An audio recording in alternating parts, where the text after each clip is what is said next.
கிறிஸ்துவுக்குள் பிரியமானவர்களே, இந்த நாளின் காலை வேளையிலே உங்களை சந்திப்பதில் மனமகிழ்ச்சி அடைகிறேன்.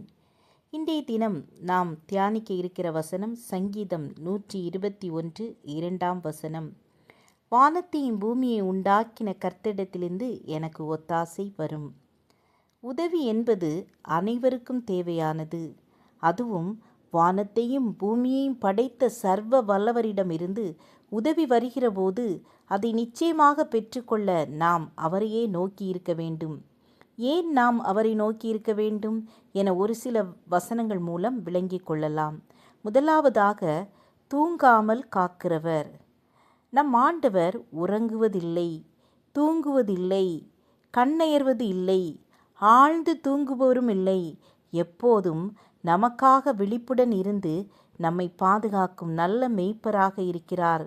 காவற்காரர்கள் காவல் காப்பதில் தோற்றுவிடலாம், ஆனால் ஆண்டவர் உண்மையிலேயே நமக்கு மெய்யான பாதுகாப்பை தருகிறார் என்று 127ஆம் சங்கீதம் 2ஆம் வசனத்தில் படிக்கிறோம்.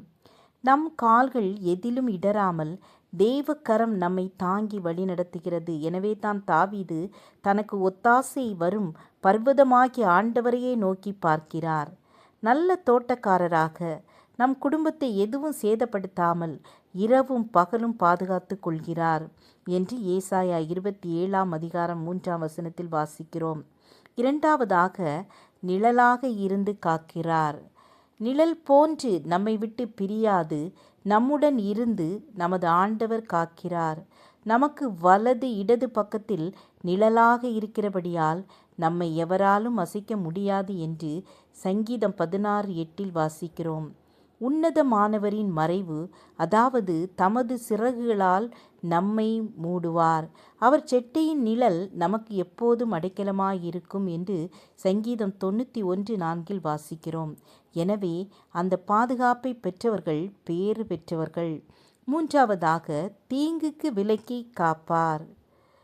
தீங்குக்கு விலக்கி காப்பார். இந்த பொல்லாத தீமையான உலகில் தீமைகள் நம்மை அணுகாமல் நமது உடல், உள்ளம், ஆத்துமாவை பாதுகாத்து விடுவிப்பதோடு மாத்திரமல்ல, பாதுகாத்து ஜீவனை நிலைத்திருக்க செய்கிறார் என்று சங்கீதம் 41:1-2 வாசிக்கிறோம். எனவே ஆண்டவரை நோக்கி பார்த்து அவரின் உதவியை நாள்தோறும் பெற்றுக்கொள்ள அவரை தேடி அவர் சமூகத்தில் காத்திருப்போம்.